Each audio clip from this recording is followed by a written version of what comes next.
Durante estas semanas anteriores inicié una serie corta de mensajes. Son tres mensajes, hoy es el tercer mensaje de la serie y yo les invito a que juntos recordemos algunas cosas que vimos en los dos mensajes anteriores, ¿sí? La serie se ha llamado La Iglesia Hoy. El primer mensaje del que compartí, hermanos, fue sobre nuestra naturaleza e identidad. Hablamos que la naturaleza de la iglesia es espiritual, que la iglesia fue planeada en la eternidad, que fue formada, está formada la iglesia por los que creen en Cristo Jesús. Entonces la iglesia es de una naturaleza espiritual, es decir, no fue un parche en la historia de la humanidad, no fue un remedio que Dios hizo para sacar adelante, no, está planeada desde la eternidad. La iglesia fue planeada, está en el corazón y en la mente del Señor desde la eternidad. Recordamos ese mismo domingo, ese primer domingo de esta serie, consideramos que la iglesia es espiritual porque tiene naturaleza espiritual, porque está formada no por socios, no por gente que está acreditada a través de una serie de requisitos, sino porque está formada por los que creen. Es un asunto de fe, de los que depositan su confianza en Cristo Jesús. Ese domingo también consideramos no solamente la naturaleza de la iglesia, sino la identidad de la iglesia. La identidad de la iglesia está en Cristo, en su persona, no en una tradición, no está la identidad de la iglesia en el líder o en el predicador, sino la identidad de la iglesia está en Cristo, porque Él es el fundador, Él es el fundamento, Él es la cabeza, Él es el Salvador, Él es el pastor y Él es el Señor de la iglesia. Por eso la iglesia es iglesia de Cristo. Corporativamente hablando, somos la iglesia de Cristo, individualmente somos cristianos. Mencioné ahí un axioma: no pretendemos ser los únicos cristianos, pero sí únicamente cristianos. Y hablamos cómo esto viene desde las escrituras y cómo fue voluntad de Dios que a sus discípulos se les identificase como cristianos. Este fue el primer sermón de esta breve serie. En el segundo sermón, hermanos, estuvimos hablando la semana pasada bajo el título, en esta serie La Iglesia Hoy, el título Juntos Celebramos, Juntos Crecemos. Cómo es importante entender el deseo de Dios y el regalo de Dios de darnos unidad espiritual. Se nos dio a todos a beber de un mismo espíritu y se nos invita a mantener esa unidad, solícitos en guardar la unidad, como Jesús oró por la unidad de la iglesia. Y para considerar este tema de juntos celebramos, juntos crecemos, que por cierto es el eslogan que transmite la misión de nuestra iglesia local. Consideramos, ¿verdad?, que para entender, recordar y afirmar que nosotros fuimos creados para celebrar. Y esto está desplegado claramente en las escrituras. Fuimos creados para celebrar. Así es que todo lo que somos y lo que hacemos debemos de buscar la gloria de Dios, celebrar las virtudes, las excelencias de aquel que nos sacó de las tinieblas a su luz admirable. En segundo lugar, consideramos que no solamente fuimos creados para celebrar, sino que debemos estar ocupados nosotros en celebrar a Cristo. Y tenemos como ejemplo a la iglesia temprana, que ellos perseveraban en adorar al Señor, en celebrar a Jesús a través de diferentes prácticas como la doctrina de los apóstoles, la comunión unos con otros, el partimiento del pan y en las oraciones. Y finalmente, hablamos que debemos estar organizados para crecer, que debemos de buscar crecer espiritualmente, ¿sí? Crecer en el evangelismo, crecer en el compañerismo, ¿sí? Y también crecer en la generosidad. De esto estuvimos hablando y cómo para ello la iglesia debe estar organizada formalmente conforme va creciendo para hacer esto posible. Esta mañana, hermanos, vamos a entrar al tercer y último tema de esta serie corta y vamos a considerar a través de la palabra, hermanos, bajo el título, la serie es La Iglesia Hoy, pero el título de hoy es Misional y Relevante. Misional y relevante. Así debe ser la iglesia del Señor en este lugar. Vamos a orar, nos encomendamos al Señor, que sea el Señor hablando a nuestra mente y a nuestro corazón, que guíe mis labios y mis pensamientos para que toda palabra que aquí sea pronunciada sea de edificación, de motivación, de orientación, de exhortación, de ánimo, de consuelo, de esperanza, que sea algo para bien para la gloria de Dios y para bendición de todos. Oramos, Padre, aquí estamos, Señor. Estos sus hijos, gracias. Es por su gracia que estamos vivos, que estamos aquí y que estamos, Señor, dispuestos a meditar, Señor, en cuál es su voluntad para con nosotros como iglesia, Señor. Padre, denos, Señor, el alimento que necesita nuestra mente, nuestro corazón. Padre, que nuestra voluntad sea afectada positivamente para andar en sus caminos. Ayúdenos, Señor. Nos ponemos en sus manos. Yo mismo, Padre, me pongo en sus manos. Señor, pidiendo que su Santo Espíritu, Señor, sea conmigo, Padre, pero también con su pueblo, Señor. Que podamos tener una mente abierta, un corazón sensible y una voluntad dócil, Padre, a su voluntad que es suprema. A usted la gloria en el nombre de Cristo Jesús. Amén. Hechos 13:36, hermanos. En la palabra hay un texto de la Biblia interesante. De ahí vamos a extraer algo, hermanos. El texto tiene un contexto, evidentemente, pero ahí hay una palabra interesante de la cual podemos nosotros reflexionar, nos puede dar luz, puede ser ejemplo para nosotros. Dice la Biblia en Hechos 13:36, porque a la verdad David, habiendo servido a su propia generación según la voluntad de Dios, durmió y fue reunido con sus padres y vio corrupción. Lo voy a leer nuevamente, porque a la verdad David, habiendo servido a su propia generación según la voluntad de Dios, durmió y fue reunido con sus padres y vio corrupción. David, dice la escritura, que fue un hombre conforme al corazón de Dios, un salmista, un cantador, un poeta que amó a Dios, que fue ungido con el Espíritu Santo y que no tuvo una vida perfecta, hermanos. No tuvo una vida perfecta. De hecho, cuando usted lee la vida de David, hermanos, puede extraer muchas lecciones para su vida de lo que se debe hacer, pero también de lo que no se debe hacer.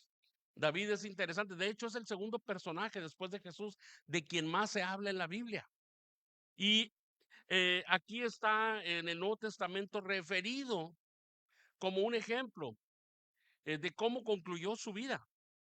Porque a la verdad David, habiendo servido a su propia generación según la voluntad de Dios, durmió, es decir, murió y fue reunido con sus padres, un grado honroso, ser sepultado con los padres, y vio corrupción, es decir, su cuerpo sufrió lo que sufre todo aquel que es sepultado. Es decir, es modificada su condición física. David sirvió a Dios, hermanos, y no lo hizo como en los tiempos de Abraham. Tampoco lo hizo como en los tiempos de Moisés. Lo hizo a su propia generación, hermanos. Es decir, en el momento en que a él le tocó vivir. La iglesia de hoy debe servir a Dios mediante el cumplimiento de la gran comisión. Si tenemos una tarea en particular que debemos atender, hermanos, es cumplir la gran comisión, cumplir el mandato de Jesús y esforzándonos por ser relevantes, por presentarlo de una manera que la mayoría de las personas lo puedan entender. Presentar el mensaje, el mismo evangelio, pero de una forma relevante, actual, para la sociedad en la que vivimos, para la generación en que nos toca vivir. Por lo tanto, la iglesia debe estar atenta a su contexto, a su situación, al momento en que vive. En este mensaje, hermanos, voy a hablar de ambas cosas. ¿Sí? La iglesia de Cristo debe ser misional y debe ser relevante. Para ello, hermanos, quiero invitarles a considerar y a reflexionar varias verdades. Una es entender a través de las escrituras el anhelo de Dios, hermanos. El anhelo de Dios. El anhelo de Dios por las naciones, por toda la humanidad, hermanos, está expresado desde el Antiguo Testamento. Es un tema transversal, hermanos, a través de las escrituras, que demuestra que a pesar de que Dios tiene una atención especial, ha escogido, ha elegido un pueblo y él le llama a ese pueblo su especial tesoro, le llama a la niña de mis ojos, hermanos. El propósito divino siempre fue la redención universal, alcanzar a todas las naciones. Desde el inicio, hermanos, desde el inicio, Dios mostró su intención de bendecir a toda la humanidad, a toda la humanidad. Y eso es bien importante, hermanos.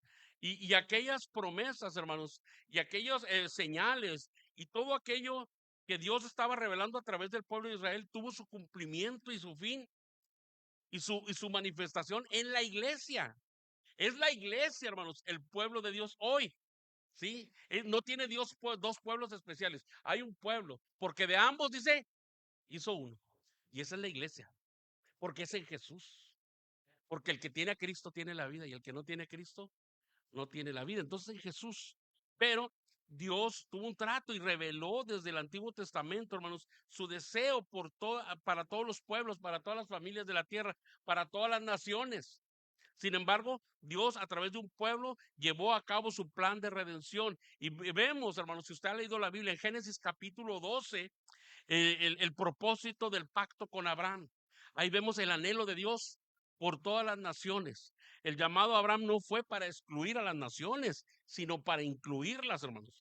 Dios le prometió a Abraham, y serán benditas en ti todas las familias de la tierra, Génesis 12:3. Y esto ahora es posible por la fe en Cristo Jesús. Todas las familias de la tierra pueden ser bendecidas, pueden ser alcanzadas, pueden ser bendecidas por el Señor. Vamos a Gálatas, hermanos, rápidamente les invito a que vayamos a Gálatas, capítulo 3, versículo 8 y 14, y vemos esta revelación en la Escritura, cómo esas promesas hechas a Abraham, sí, y serán benditas en ti todas las familias de la tierra, no solamente las del pueblo hebreo, no solamente la que llegó a ser la nación de Israel, sino hay una promesa de bendición para todas las familias de la tierra. Esa promesa Abraham, dice la Escritura en Gálatas 3:8, y la Escritura, previendo que Dios había de justificar por la fe a los gentiles, es decir, a los que no eran del pueblo de Israel o del pueblo hebreo, dio de antemano la buena nueva a Abraham, diciendo, en ti serán benditas todas las naciones. Y en el verso 14 dice la Escritura, para que en Cristo Jesús la bendición de Abraham alcanzase a los gentiles, a fin de que por la fe recibiésemos la promesa del Espíritu, hermanos. Entonces vemos desde el Antiguo Testamento, hermanos, desde las páginas del Antiguo Testamento, el anhelo de Dios por las naciones. Al principio lo vemos en el propósito del pacto de Dios con Abraham, pero aún en la misión misma de Israel como nación, en la misión de Israel como nación de brillar y manifestar al único Dios verdadero, hacer luz a las naciones. Israel fue formado como nación para ser un ejemplo que mostrara a las naciones vecinas al único y verdadero Dios, al Dios creador del cielo y de la tierra. Quiero invitarles a ir a Éxodo, capítulo 19, y podemos ver ahí en las escrituras, hermanos, de una manera breve. Hay muchos pasajes, pero quisiera por lo menos que viéramos dos pasajes. En Éxodo 19, versículos del 5 al 6, dice, ahora pues, Éxodo 19, versos 5 al 6, ahora pues, si dieres oído a mi voz y guardares mi pacto, vosotros seréis mi especial tesoro sobre todos los pueblos, porque mía es toda la tierra, y vosotros me seréis un reino de sacerdotes y gente santa. Estas son las palabras que dirás a los hijos de Israel. Hermanos, vemos aquí en Éxodo que el deseo de Dios es que ellos brillaran para ser testimonio a toda la tierra. Dice, porque mía es toda la tierra. Isaías 42:6. Quiero invitarle a que lea junto conmigo en Isaías 42:6. Yo leo en voz alta, ustedes con su vista. Dice el pasaje, yo Jehová te he llamado en justicia y te sostendré por la mano, te guardaré y pondré por pacto al pueblo, por luz a las naciones. Aún el establecimiento de la nación de Israel tenía un propósito superior, no solamente de bendición a Israel, sino de bendición a las naciones, que las naciones conocieran la existencia del único Dios vivo y verdadero. En el modelo, en el sistema religioso antiguo testamentario, había un edificio especial que era el templo. Bueno, aún el templo, hermanos, tuvo que ver con el alcance a las naciones. Salomón oró para que el templo fuera un lugar de oración aún para el extranjero, para que todos los pueblos conocieran al único y verdadero Dios. Primera de Reyes, vamos a ir a la Biblia, a Primera de Reyes, capítulo 8. Quiero invitarles a Primera de Reyes, capítulo 8, versículos del 41 al 43. Dice la escritura así. Primera Reyes capítulo 8, versículos 41 al 43. Asimismo, es cuando se dedica el templo, dice Salomón orando, dice, asimismo el extranjero que no es de tu pueblo Israel, que viniere de lejanas tierras a causa de tu nombre, pues oirán de tu gran nombre, de tu mano fuerte y de tu brazo extendido, y viniere a orar a esta casa, tú oirás en los cielos, en el lugar de tu morada, y harás conforme a todo aquello por lo cual el extranjero hubiere clamado a ti, para que todos los pueblos de la tierra conozcan tu nombre y te teman, como tu pueblo Israel, y entiendan que tu nombre es invocado sobre esta casa que yo edifiqué. Vemos a través de todo el Antiguo Testamento el deseo, el anhelo de Dios por todas las naciones, por toda la humanidad, por todos los pueblos, por todas las familias de la tierra. La Biblia nos habla de ello, hermanos. El Mesías mismo, hermanos. Dios anunció que el Mesías no solo restauraría a Israel, sino que sería puesto como luz a las naciones para llevar la salvación de Dios hasta el último rincón de la tierra. Isaías 49, hermanos. Vayamos a las escrituras y vamos a ver en Isaías capítulo 49, verso 6, hablando de esta palabra sobre el siervo de Jehová, sobre el Mesías, dice así, y dice, poco es para mí que tú seas mi siervo para levantar las tribus de Jacob y para que restaures el remanente de Israel. Te di por luz de las naciones para que seas mi salvación hasta lo postrero de la tierra, hermanos. Aquí está la palabra, hermanos, una y otra vez, el deseo de Dios que todas las naciones alcanzaran salvación. Así es que pues podemos ver, hermanos, el anhelo de Dios por toda la humanidad. Incluso, hermanos, encontramos en los salmos esas expresiones. Quiero invitarles rápidamente, también brevemente, hay un salmo que incluso lo cantamos en algunas ocasiones, Salmo 117, versículo 1. Alabad a Jehová, naciones todas, pueblos todos, alabadle. En este canto, en esta palabra poética, hermanos, hay una revelación y una invitación a que todas las naciones alaben a Jehová. El Salmo 67, versículo 2. Hay muchos salmos, pero le cito estos dos. Salmo 67, 2. Dice la escritura así: para que sea conocido en la tierra tu camino y en todas las naciones tu salvación. Hermanos, los profetas también frecuentemente señalaron, hermanos, acerca del alcance a las naciones. Isaías capítulo 2, versos 2 al 3. A lo mejor estoy dando demasiadas citas, pero quiero que vean cómo todo el panorama del Antiguo Testamento no era porque Dios nada más quisiera a una nación. El deseo de Dios fue siempre a todas las naciones, que todos los hombres y mujeres de la tierra conozcan al único Dios verdadero.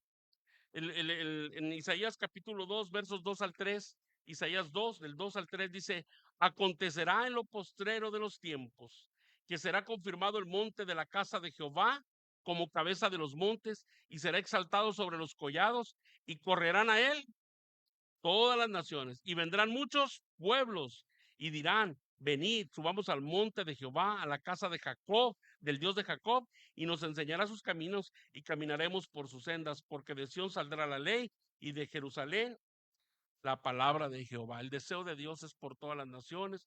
Casi al finalizar el Antiguo Testamento, ahí antes de finalizar, en Ageo capítulo 2, verso 7, dice el Señor acerca de este plan que incluía a los gentiles, a todas las naciones.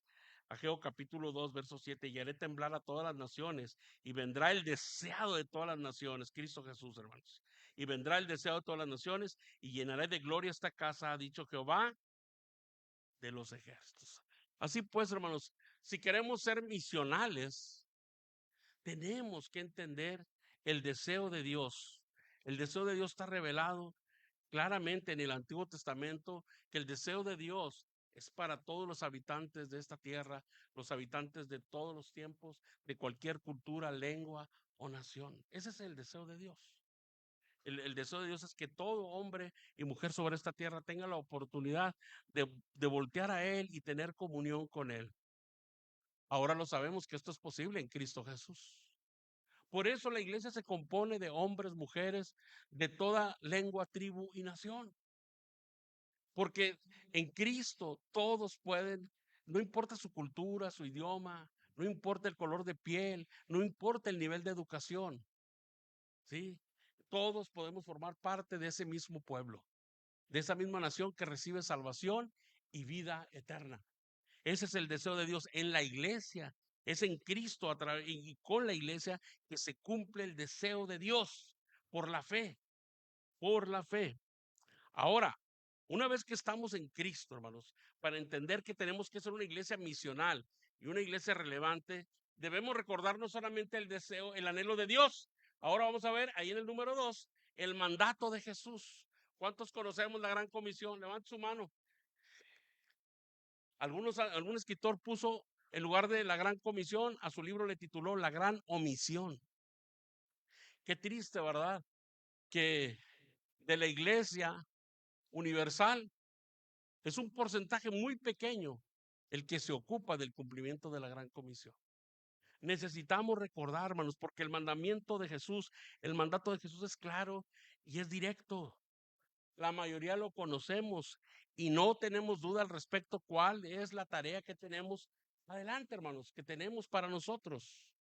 Ahorita cantamos, Cristo está buscando obreros hoy que quieran ir con Él. ¿Quién dirá, Señor, contigo voy, haré tu voluntad? Qué bonito himno.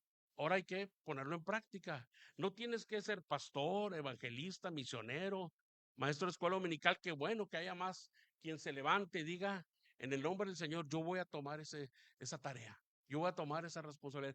Pero todo cristiano es un pastor en potencia, pastoreando a los que viven bajo su techo. ¿Sí? Todo cristiano es un evangelista. Estaba aquella frase que escuché de mi hermano Jorge Luna hace muchos años. Eh, no todos somos evangelistas, pero todos debemos evangelizar. Sí, la tarea es para todos. No todos somos misioneros, pero todos podemos misionar. Sí, entonces el mandamiento es claro y podemos decirlo juntos los que se lo sepan. Mateo 28, del 18 al 20. Quien se lo sepa, dígalo junto conmigo en voz alta. Mateo 28, del 18 al 20. Y Jesús se acercó y les habló diciendo: Toda potestad me es dada en el cielo y en la tierra. Por tanto, id y haced discípulos a todas las naciones, bautizándolos en el nombre del Padre y del Hijo y del Espíritu Santo, enseñándoles que guarden todas las cosas que os he mandado. Y he aquí yo estoy con vosotros todos los días hasta el fin del mundo. Ese es el mandato de Jesús para nosotros. Y es un mandato que implica acción. Ahí hay 3 verbos en el original: yendo, bautizando, enseñando. En ese orden: yendo, bautizando, enseñando, hermanos. Tenemos tarea.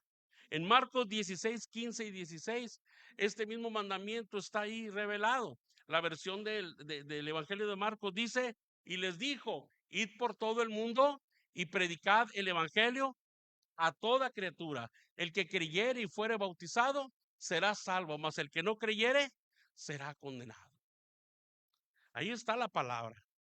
Ahí está el mandato de Jesús.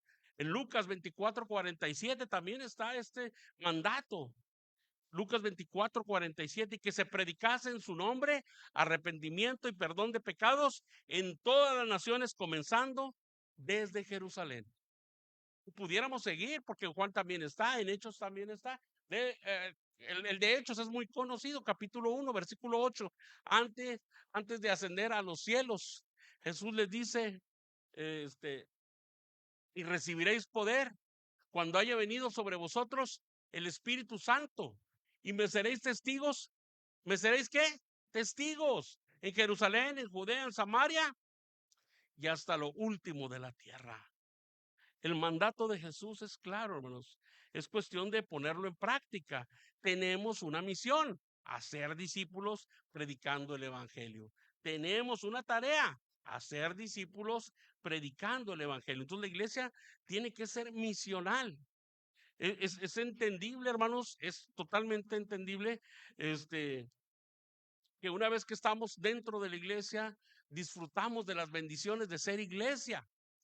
Aleluya, gloria a Dios que recibimos muchas bendiciones al ser iglesia. Pero, hermanos, no debemos olvidar que tenemos tarea, ¿sí? Fuera de la iglesia. Y no me refiero al templo, al edificio. Me refiero a nuestro compañerismo, a nuestra unidad. Fuera de esta identidad que tenemos como hermanos, afuera hay gente perdiéndose. Hay gente que no se conoce de Jesús. Y podemos participar, llevar el mensaje de salvación a los perdidos. Es nuestra tarea primaria, hermanos. Compartir el evangelio para que otros salgan de las tinieblas y vengan a la luz. Esa es nuestra encomienda. Necesitamos hacerlo todos, hermanos. Todos. Compartir el evangelio. Ese evangelio, hermanos, que trae paz, ¿sí? Que trae descanso al alma. Hay almas atribuladas, almas confundidas, almas inquietas, hermanos. Almas que sufren. Y nosotros tenemos un evangelio que compartir para que llegue la paz, ¿sí? Y llegue la quietud y el descanso a esas almas. Llevar a otros a los pies de Cristo Jesús para que sus vidas, hermanos, encuentren sentido, tomen sentido y encuentren seguridad. El evangelio trae seguridad al alma, trae destino, trae afirmación, toma sentido en nuestra vida. Así es que, hermanos, tenemos que tener conciencia de ello, que usted y yo podemos participar de ello. No solamente conciencia, sino tomar pasos de acción para que reciban finalmente el perdón de pecados y la vida eterna. Sí, entonces proclamamos para que ellos reciban el perdón de pecados y la vida eterna. Ahora, esta misión es aquí y allá. ¿Sí? Aquí y allá. Es decir, en nuestro entorno con amistades, familiares, vecinos, compañeros, y esta congregación va a seguir creciendo. Pero tenemos trabajo afuera, ¿sí? Aquí y allá. Ahorita, actualmente tenemos 4 obras que están siendo apoyadas, respaldadas, iniciadas en colaboración con otras iglesias. Estamos abriendo 4: Juárez, García, Suazua y en Ciénega de Flores. 4 obras nuevas.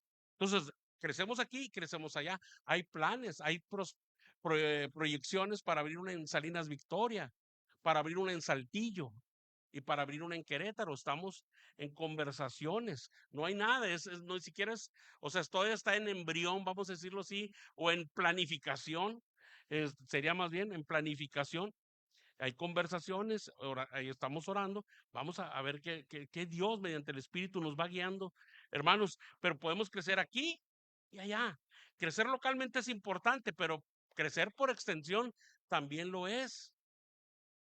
Es importante, hermanos. Si así no fuera, hermanos, el Evangelio se hubiera quedado en Medio Oriente. Allá se hubiera quedado. Pero por la gracia de Dios, hermanos, los primeros creyentes lo entendieron y salieron. Cuando usted estudia la vida de los apóstoles, ¿a dónde fueron a dar? ¿Sabía usted que fueron a dar hasta Rusia, a la India, a Europa? Hermanos, salieron de Medio Oriente a través no había los medios de comunicación ni medios de transporte que había hoy. Y sin embargo, pagaron el precio, el esfuerzo para llevar el evangelio y cumplir lo que Jesús les dijo a todas las naciones.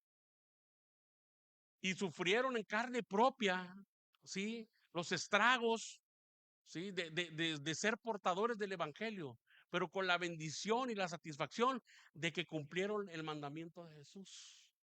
Yo pudiera ahorita compartir de todas las naciones que alcanzaron ellos con sus equipos de trabajo, que los equipos no eran apóstoles, no eran necesariamente, no tenían un título de apóstoles, de evangelistas, diáconos o ancianos, eran el equipo de cada uno de ellos.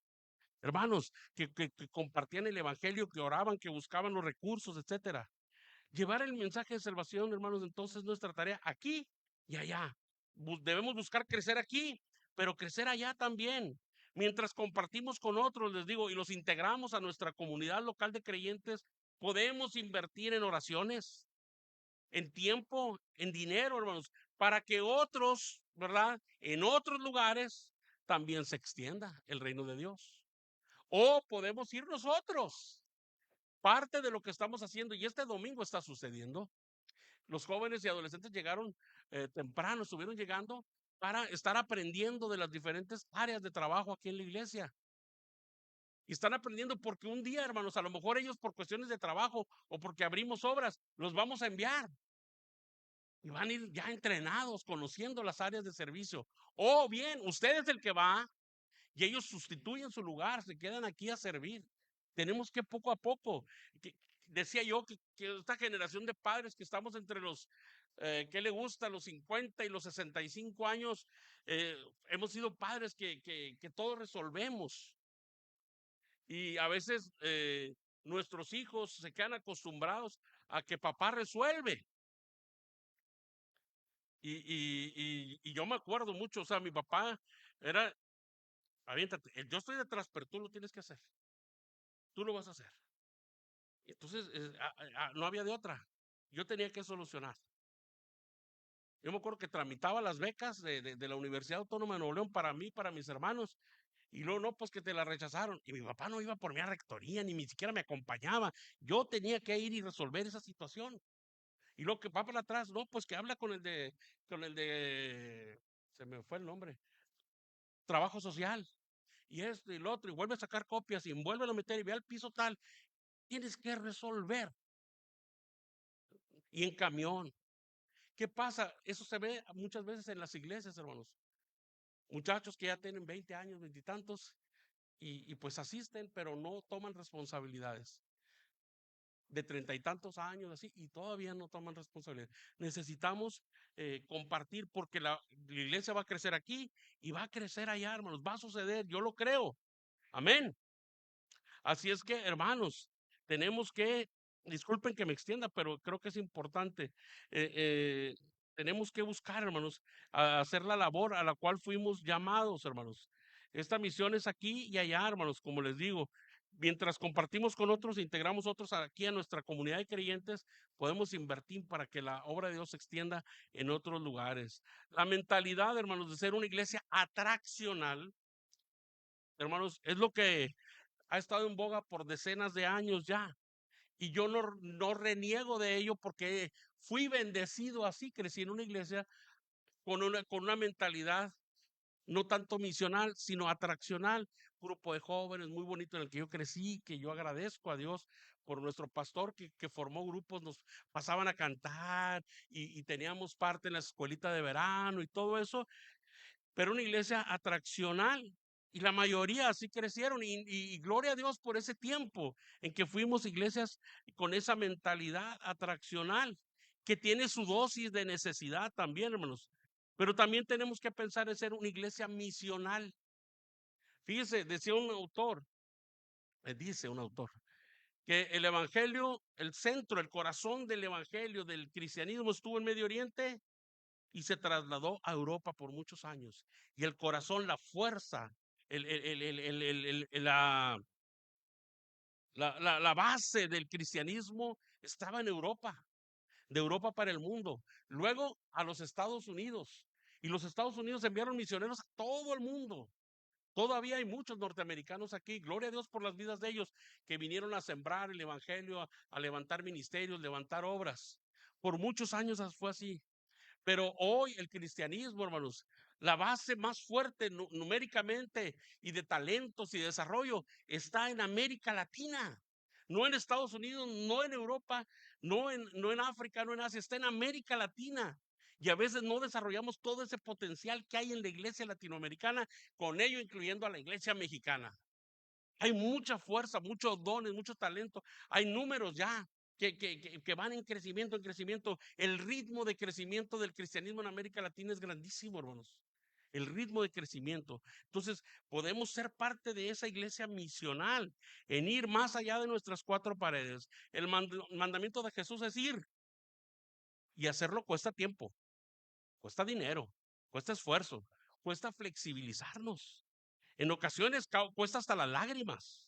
Dice la Escritura, hablando en el Antiguo Testamento, irán dando y llorando el que lleva la preciosa semilla, mas volverá a venir con regocijo trayendo sus gavillas. Cuesta, hermanos. Cuesta enfrentarse tenemos que flexibilizarnos. ¿Cómo son las comunidades? ¿Cómo son los tiempos? ¿Cómo son los muchachos, las generaciones actuales? ¿Qué consumen? ¿Qué ven? ¿Qué oyen? Para poder ser relevantes con ellos, ¿qué es lo que sigue? Pero déjeme platicarle, o sea, a mí me tocó no una, no dos, por lo menos unas 3 o 4 ocasiones. En dos logramos algo de éxito de ir. Había niños ahí en Cosa de Peques, en Juárez, que no tenían nombre, ya los niños de 3 o 4 años y sin nombre. Y pues claro que eso me indignaba, me molestaba, ir y tocar la puerta. Señora, buenos días, Dios le bendiga, mire, soy el pastor de la iglesia donde va el niño. Oiga, pues es que el niño no tiene nombre. Ay, es que no hemos podido. ¿Por qué, señora? Es que no hemos tenido dinero y con un celular y un equipo de una pantallota ahí. Y enfrentarte a esas situaciones. Señora, si usted no procede, yo tengo una responsabilidad civil y social que cumplir. Si usted no registra a su niño, yo la voy a denunciar ante el DIF. Y enfrentarse a estas situaciones, porque lo mínimo, el mínimo derecho de ese niño es tener una identidad. Y enfrentarte a estas situaciones. Y esas las suavecitas, hermanos. Tenemos que tener el valor para ir allá y enfrentarte a de todo. Estaba yo predicando así en la salita, sala comedor larguísimo, era como un cuarto larguísimo. Y allá estaba una ventana que daba a la calle. Y estaba yo predicando y se paraba la camioneta de, ya sabe, los malitos. Y se estacionaba, se paraba ahí con el motor prendido. No sé, duraba un minuto ahí. Bajaban tantito el vidrio y me estaban viendo y escuchando. Y se iban. Y seguía yo predicando y regresaba. Otro minutito ahí parados. ¿Tenía miedo yo? Claro que sí, pues si no soy de fierro. Pero en el nombre del Señor se superan esas cosas, hermanos. Y luego de rato, otra vez, 3, 4 veces durante el culto. Yo no les decía a la gente para no asustarlos. Y los mismos niños te decían, hermano, ya le piden piso aquí. Los mismos niños. Yo no, hijo. Es que en otra iglesia sí les piden. Al padre ya le piden. Así estaba la cosa en aquellos tiempos. Hermanos, ser la obra de Dios hay que flexibilizarnos. Me decía mi papá, hijo, no vayas. Pero, ¿cómo no voy a ir, papá? Bueno, vete tú, pero no lleves a tu familia. Le digo, ¿y quién va a dar la clase a los niños? Entonces, se tiene que hacer flexibilizarnos, hermanos, un poco, ceder a veces, quitar un poco de descanso, quitar un poco de placer para cumplir la obra de Dios. Hay que esforzarnos, meterle un poquito más de gasolina al carro, levantarse más temprano, entender que la gente no es como uno. No comen lo que uno, no hablan lo que uno, no tienen la educación que uno. A veces tiene educación más superior. Me tocó estar en una casa allá en San Pedro con una señora con 2 doctorados y no sé cuántas maestrías y estar ahí lo mismo que en las casas de estrato social bajo. No me quiero hacer el héroe. Lo que le quiero decir es que te tienes que flexibilizar, ¿sí? Y la iglesia tiene que ser dúctil para ello. Acabamos de cambiar los salones. No hay de otra, por seguridad. Bueno, movimos. Hay que ser flexibles. Hermanos, aquí y ahora, hermanos, tenemos que predicar también el anhelo de Dios, el mandato de Dios y el aquí y ahora. La iglesia del siglo XXI, hermanos, la iglesia post pandemia, si usted observa, escucha, se queda quieto un rato, puede, y si lee, se dará cuenta que la sociedad no es la misma, no se comporta igual que antes de la pandemia. Y que nuestra mente se modificó en muchas conductas que nos llevaron a ciertas conductas. Le pongo un ejemplo que creo que es bueno y que es correcto, pero le voy a poner un ejemplo aquí y ahora práctico. Esta mañana llegó el hermano Alex y la hermana Fanny a preparar la comunión. Bueno, eso fue ahora, pero eso no es de ahorita, ya tiene precisamente desde la pandemia. ¿Y qué se ponen? Guantes para preparar la comunión, para la seguridad y bienestar de ustedes. Pero antes de la pandemia, ¿qué rayos iban a usar guantes los hermanos que preparaban la comunión? Y le estoy poniendo un pequeño ejemplo de cómo estamos modificados. Hay muchos asuntos, hermanos. Ahorita nos da tantita gripe y cubrebocas. Ahorita de la mañana vi que alguien traía cubrebocas, no recuerdo quién. Y antes, ¿a poco andábamos con eso? Ya se modificó mentalmente uno y entonces hay un hábito. Antes la gente venía gripada aquí al culto y contagiaba 3, 4, 5. Hoy te sientes mal, tienes síntomas, te quedas en casa. ¿Sí? Eso siempre debió haber sido. Pero bueno, se modificó. Y como esos son pequeños ejemplos de otros, hermanos. Así es que la iglesia del siglo XXI, la iglesia de la pospandemia, la iglesia que vive en la sociedad de la información y de las redes sociales, debe flexibilizarse, debe ser dúctil, debe ser intencional, si es que quiere ser relevante a su propia generación, si es que quiere crecer aquí y allá. No es necesario abdicar a la verdad del evangelio, hermanos. No es necesario renegar del evangelio ni de la sana doctrina. No tiene que cambiar la iglesia sus valores ni sus principios. Pero tampoco debe ser todo esto que venimos haciendo una camisa de fuerza, sí, todos esos esquemas y esas formas que en un tiempo fueron de bendición, pero que siempre se ha hecho así, no se convierta en el epitafio de la iglesia, hermanos. Tenemos que tener mucho cuidado, ser serios e ir más allá de nuestros gustos o preferencias, hermanos. El evangelio es el mismo, les digo. La doctrina es la misma, los valores, los principios cristianos son los mismos, las formas pueden cambiar, el fondo no cambia. La forma puede cambiar para ser funcionales, para ser relevantes en la generación que nos toca vivir. No se trata de secularizar la iglesia, de mundanalizar la iglesia. No se trata, hermanos, de tener una adoración sin obediencia, en rebeldía, de tener un amor sin la verdad, de tener crecimiento sin santificación. Se trata de ser relevantes, porque el evangelio al fin de cuentas es para la generación que nos toca trabajar, ministrar, servir. Hay tantos recursos, hermanos, programas, materiales, esquemas de trabajo que no están como mandamiento en la Biblia, ¿sí? No están como un mandamiento o como un ejemplo en las escrituras, hermanos. Hay silencio al respecto, pero tampoco están prohibidas. ¿Cómo interpretamos ese silencio? Y aquí entramos en filosofía y en teología. Si la Biblia no dice algo sobre cierta práctica o esquema de organización o planes de trabajo o actividades o recursos, si la Biblia no dice nada al respecto, no habla en contra, no habla a favor, ¿cómo interpretamos ese silencio? ¿Como prohibitivo? Es decir, no lo menciona, entonces no lo hagamos. Como permisivo, no lo menciona, entonces hagámoslo. La Iglesia de Cristo, nuestro movimiento en todo el mundo, hermanos, ha manejado el silencio de la Escritura como algo atemporal, más bien, perdón, como algo temporal y cultural, ¿sí? Es decir, que puede ser usado siempre y cuando no contravenga explícitamente un mandamiento o un principio que está claro en la Biblia. Cuando no rompa la comunión entre hermanos, cuando no cause divisiones por causa de débiles conciencias, hermanos. Nuestro axioma sigue vigente. En lo esencial, unidad. En lo no esencial, libertad. En todas las cosas, amor. De eso se trata, hermanos. Porque de qué sirve que yo tenga todo el conocimiento o haga todo lo que sea funcional o algo, pero resulta que se rompe la comunión, que no hay, que lo hago sin amor, porque así es, se acabó. No, hermanos, debe ser, hermanos, con, con amor, porque el amor es el elemento base de la iglesia.